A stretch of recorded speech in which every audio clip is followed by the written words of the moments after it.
वडोदरा में मिल भी गया है। कोरोना का कहर एक बार फिर से दुनिया में है। मैं आपको बता दूं कि पिछले 7 दिनों में पूरी दुनिया में 36 लाख से ज्यादा नए केस सामने आए हैं और एक दिन में 10,000 से ज्यादा मौतें भी हुई हैं।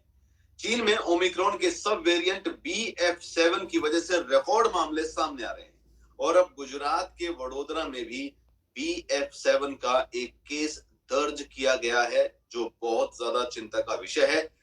एक NRI महिला जो कि 9 नवंबर को देश में आई है, इस वेरिएंट से संक्रमित पाई गई है।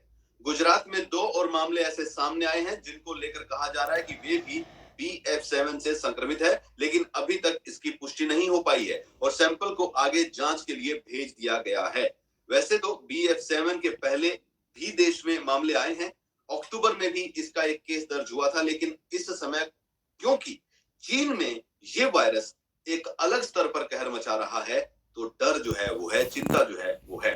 बुधवार को स्वास्थ्य मंत्री मनसुख मंडाविया ने एक अहम मीटिंग बुलाई थी।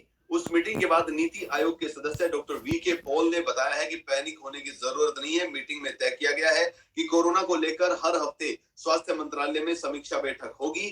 देश में कोरोना टेस्टिंग पर्याप्त मात्रा में हो रही है। बीच बीच में स्वास्थ्य मंत्रालय निर्णय लेगा कि क्या और कदम उठाए जाने चाहिए। VK पॉल ने इस बात पर जोर दिया है कि एक बार फिर सभी को भीड़ भाड़ वाले इलाकों में मास्क पहनना जरूरी है।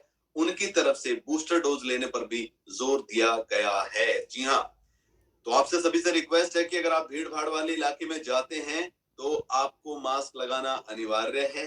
वैसे भारत की तरफ से, सरकार की तरफ से एडवाइजरी जारी की गई है कि भीड़ भाड़ वाले इलाकों में मास्क पहन कर रहें, लेकिन इसे सिर्फ एडवाइजरी ना माने, इसे सख्त निर्देश माने, बल्कि भारत सरकार को सीधा सीधा जुर्माने के साथ इस नियम को लागू करना चाहिए था, ताकि उस स्टेज पर पहुंचने की नौबत ही ना आए जहां पर लोगों को घरों में फिर से बंद किया जाए।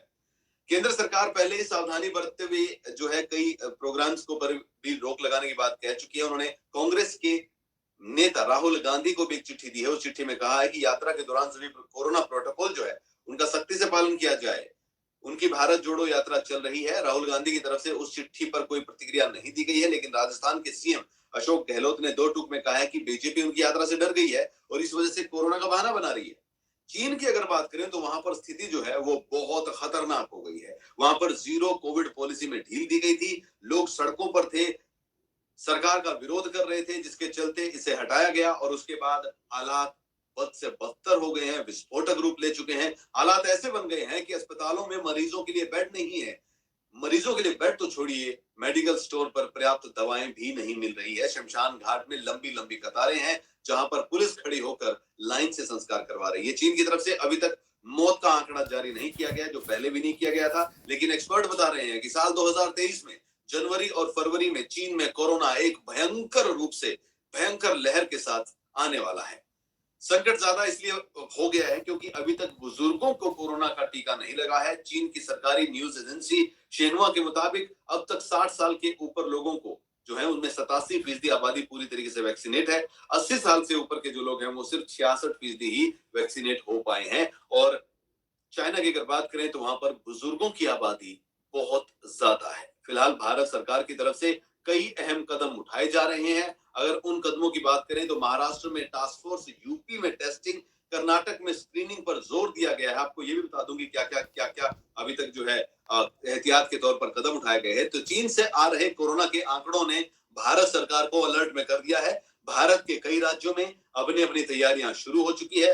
पूरे हालात पर नजर रखने के लिए महाराष्ट्र सरकार ने एक टास्क फोर्स का गठन भी किया है। दिल्ली के मुख्यमंत्री अरविंद केजरीवाल ने स्वास्थ्य अधिकारियों से कहा है कि पॉजिटिव सैंपल का जीनोम सीक्वेंसिंग तैयार कराएं, कोरोना से जुड़े देश और दुनिया में जो हलचल है उस पर नजरें रखें। पश्चिम बंगाल की सरकार ने कहा है कि राज्य में कोविड से पैदा होने वाले हालातों पर नजर रखी जा रही है और किसी भी चुनौती से निपटने के लिए पहले से ही तैयारी की जाए। चीन में कोरोना विस्फोट के बाद केंद्रीय स्वास्थ्य मंत्री मनसुख मंडाविया ने स्वास्थ्य मंत्रालय में आज सीनियर अधिकारियों के साथ बैठक की थी और उसमें यह साफ कहा गया कि कोरोना अभी खत्म नहीं हुआ है। अलर्ट जारी कर दिया गया है, एडवाइजरी जारी कर दी गई है पूरे भारत में कि भीड़ भाड़ वाले इलाकों में मास्क जरूर पहने। तो आप भीड़ भाड़ वाले इलाकों में हो, जरूरी नहीं है। अगर आप घर से बाहर निकल रहे हैं तो मास्क जरूर पहने। वैसे भी भाई दिल्ली में तो पोल्यूशन इतना है कि मास्क आपके लंग्स के लिए बड़ा सहायक होगा। कोरोना से डर नहीं लगता तो पोल्यूशन से डरिए मालिक। और 2-3 महीने तो वैसे ही पोल्यूशन बहुत रहने वाला है। तो प्लीज मास्क लगाइए, सुरक्षित रहिए। Night pant and T shirt చూపించండి.